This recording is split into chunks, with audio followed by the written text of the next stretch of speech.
we're going to talk about you as an actress and you doing the reset work. So maybe let's take it from the beginning. When did you start acting? How old were you? I was 5 or 6. Wow.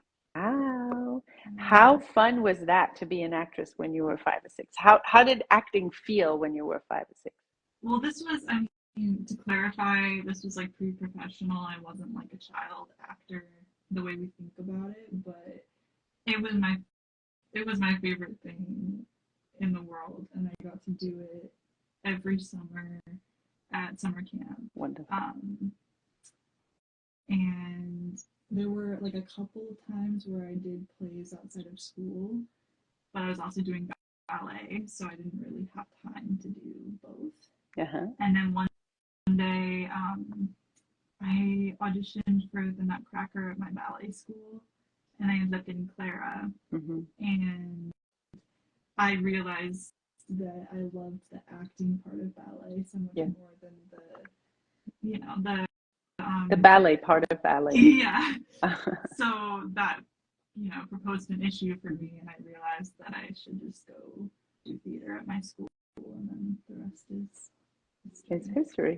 So then you did theater at your school, and then you studied acting after school too? Yeah, I did the musicals at my school in high school, and then in college I did. I was a theater major for a little while. I ended up graduating with a degree in sociology, Mm-hmm. and was going to go to grad school for that, and then I hadn't realized this, but someone made me aware that I talked about acting every single day, and I didn't even realize I was doing Yeah, that. But they were like, "No, you talk about it all the time," and I was like, "Well, okay." yeah. And then moved to LA, and Uh-huh. I've been doing it for almost 3 years now. Wow. Okay.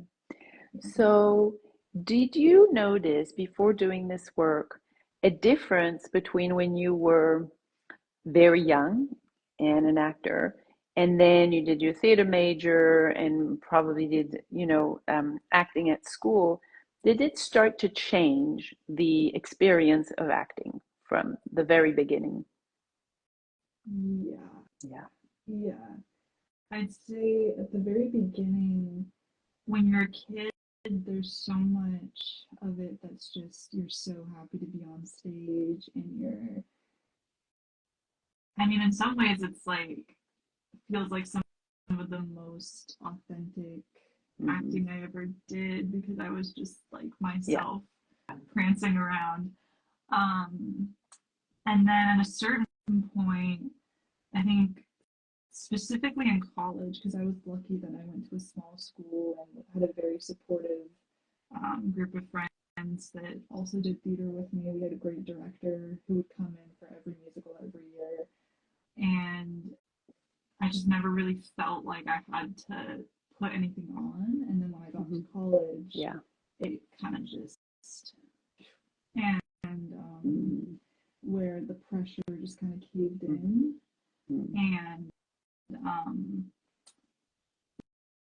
I ended up actually changing my major partially because I was interested in sociology, but also because I felt my love of acting just dying. And I was Mm-hmm. like, I can either continue and brute force my way through and then never act again, or give it up for however long I need to give it up Yeah. and do this other thing that's also Yeah. really interesting. Interesting. Yeah. Yeah, I hear that a lot, right? Whether you were a child actor or whether you were playing with your toys, you're still acting, with Yeah. your characters and your Play-Doh. And of course, there's a level of freedom and playfulness, literally, that you experience as a child because you haven't been conditioned. And then when you start studying acting, suddenly it becomes like, oh, am I doing this right? But you kind of drop and abandon your own experience to the benefit of trying to figure out what others think is the right way, which of course can never work, especially not in art. Um, so why did you decide to reset? Was it because it was still feeling like your love of acting was dead, or did something ignite the need for you to realize, oh, I need to just reset everything? So, I mean, part of it was actually my partner did the reset first, Mm-hmm. and he had such an incredible transformation through that that I got to Mm-hmm. watch. Yeah. Um, and he had sort of mentioned a bunch of times like this would be a great thing for you to do, and I was very just like, yeah, for sure, and then proceeded to not do it. Mm-hmm. And there was one day where we were on a walk, and it was mostly an, I think, emotions thing, honestly, where I was just feeling so much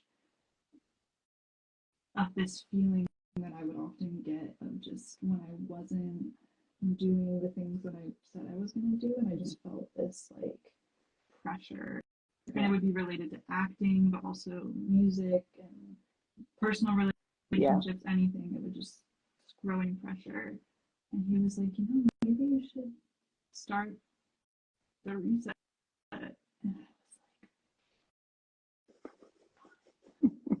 And then it just, and spiraled from Yeah. there. And so, what was your experience in resetting? How was that for you? It was like, it was incredible. I mean, so at the very beginning, it was a little bit wild for me because I felt very I, unhinged isn't the right word, but I felt maybe it is. I don't know. Mm-hmm. But my emotions were just like, and I was just, I felt like I was speaking louder Mm-hmm. than normal. That's because I was actually speaking, Yeah, actually not like speaking. whispering, which I didn't realize I was doing that either. But I felt like I was just, I don't know, it felt like I had been out of my body and then I just went Back in. plunk. And I had a lot of physical symptoms. I was very nauseous, very Mm-hmm. sweaty. I threw up multiple times. Like, Wow, you had a lot of detox. Yeah. I mean, I would say multiple years, if not like a decade or two of Yeah. things I needed to detox. Yeah. But it was so worth it Mm, in of every course. way. Yeah. Yeah. Because you're back. You're back in your body. Yeah. Yeah. Yeah. I think the most interesting thing has been other people noticing Yeah. it because I've noticed it, but I mean, my partner noticed it immediately, and then you know, my friends, like me, starting to be more present with them again, and um, my like parents, Mm-hmm. and just sort of starting to feel like I was actually in the world I was living in rather than looking at myself. Wow. Ooh, Yeah. gives me chills. Gives me chills. That's crucial, right? It's not like that's not a detail to be in the world and not looking at it. Um, I think already the fact that you're able to catch yourself not in the world and just being aware that you're looking at it is already huge awareness, right? Um, oh, someone is saying you've grown so much in, oh, we'll find out in a minute. Um, yeah, but then to land back in, I often say it sounds cliche, but I often say welcome back home, but it really is that because you're just back in your body and um, yeah, Yeah. yeah. Um, yeah, go ahead. It's Well, it's just I also wanted to mention my friend Glory is in in the the chat. thread. Yeah, Yeah, so I just keep seeing her yeah. name pop up, and it just made me happy. Um, yeah, no, I spent a lot of my life. Some of it was addiction, mental health stuff, but not in my body. Mm-hmm. And so to now be at 26 and experiencing how You. experiencing myself. Yeah, it's really cool. Yeah. And it's not, I think most people are not in their body just because of the way we're raised. We're really asked not to be. We're asked not to cry, not to get angry, not to get scared. I mean, we get a fucking pacifier when we're born. You know, right Yeah. off the bat, it's like, don't cry. And if you're afraid, it's like, don't be afraid. There's no reason to be afraid. Definitely don't be angry. You can't yell at me. So we'll take decades of that and then go to school and you're asked to sit down and behave and be quiet and eat when you're told and speak when you're told and pee when you're told. I mean, if that's not, you know, programming and indoctrination, whatever you want to call it, um, of course you're not in your body. It's not safe to be in your body. You're told that everything your body feels is wrong and that you should behave a way that people want you to behave. Why would you be in your body? It's not smart to be in your body as a child if you're raised that way, which most of us were and still are. Absolutely. Wow. Yes. So it's worth a couple of throw ups to come back home. Yeah. You know, yeah, it was so funny because when it was happening, and I talked to my partner about this too, I was just like I would come out of the bathroom and be like, yeah, I threw up. Yeah. Cool. And he'd be like, okay. Yeah. I'd be like, yeah. Yeah.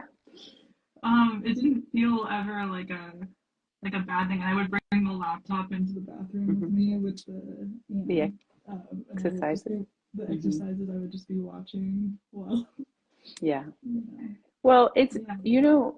whether it's, you know, whichever detox symptom you have when you're doing, a journey like this or a diet journey or whatever kind of journey you do, psychedelic journey, um, your body throwing up or your body having aches is really just your body being very smart and taking care of things that it doesn't need and moving them through. So I'm so glad that you were willing to be with that in order to get yourself back. Did you lose me? You don't say, oh, I can't hear you anymore. Something happened with the sound. Can you hear me now? Oh, yeah, you're back. You're back. Thank goodness. I have screen time limits on my Oh, phone, so it just hit me here. I was like, it no, no. stopped it. Yeah. Okay, sorry. Yeah, please Um, continue. okay, so how how do you think this compares or not to acting class? I mean, I so prefer it in every way, and I've had some pretty wonderful acting teachers who I learned a lot from. I Mhm. feel very grateful for, and there's this thing that always comes up for me whenever I'm in an acting class of wanting the teacher's approval. Yeah. And um, when that doesn't happen, or even worse, when the teacher strongly disapproves, Mhm. it it's like this. I found this I mean, obviously Yeah. anxiety and It's the painful. disconnect. It's Yeah. painful, yeah. And I found with this experience, it was because the whole point was that it wasn't that. Mhm. I was able to really trust myself, and it was like a thing that I was doing for myself. Um, that I really got to listen Mhm. to what I needed, and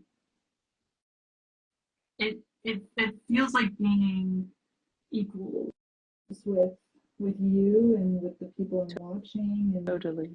versus Versus an authority. a power dynamic. Yeah, yeah. Yeah.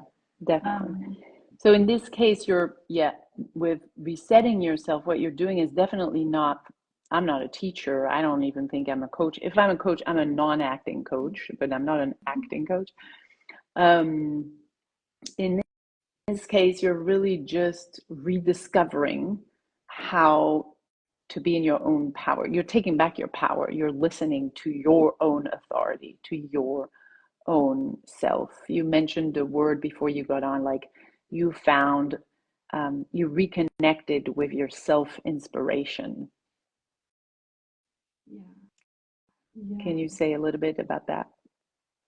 So yeah, no, for a little context about me, and one of the things I really struggled with in college was that I had really intense phone addiction, and would basically stay up on my phone like until like 5 or 6 Mm-hmm. a.m. on really bad nights, and then sleep through the Mm-hmm. day, so I'd sleep through class. Mm-hmm.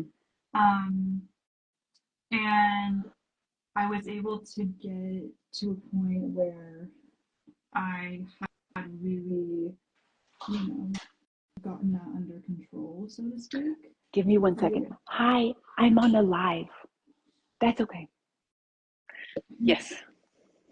um yeah, where I've been able to really get it under control, but I found that there was this part of me that still felt like I almost didn't deserve to do things, Mm-hmm. because I'd spent so much of my time numbing Yeah. myself that once I had access to my full brain power, I was like, okay, well, what do I do with it? Yeah. And then it was just a battle with myself to try to actually do the things I wanted to do. Mm-hmm. And so Because you wanted to go back into the numbing. I think it wasn't that I wanted to go back into the numbing, it's that now that that coping skill was gone, Mm-hmm. what do I do with Yeah. myself? And there's Yeah. all these things that I want to do, and how do I believe that I can do Yeah. them and that I deserve to do them? So that was kind of the journey I was on all throughout, being the last half of being 24 and then being 25. Mm-hmm. And the reset felt like kind of the last piece of the puzzle, that it brought together all everything I was already doing, um, but then just added this extra, I feel like, context and Mm-hmm. cemented Yeah. everything. Because I think it really forced me to actually employ the things that and like do the things that I said I was gonna do. Mm-hmm. Mm-hmm. Um, yeah, I don't know. I was sort of describing it to someone, and I was saying that it kind of felt like I had been like standing at the edge of a cliff for a long Mm-hmm. time, and I knew I had everything I needed to jump off, Mm-hmm. but I wasn't jumping. Mm-hmm. And then when I started the reset, it was like the cliff started to fall, and so it's like, okay, I can back up or I can jump and Yeah. trust that even if I don't feel like I'm ready, I'm ready, Yeah. and I know how to swim. Does that make Amazing. sense? I like that analogy. Yeah. Yeah. Yeah. Give me one more second because the house is busy and now someone's at the door. Okay. All good. Sorry. It's all good. I'll do a little dance.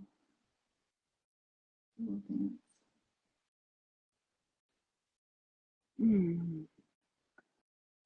How do I open? Wait a minute.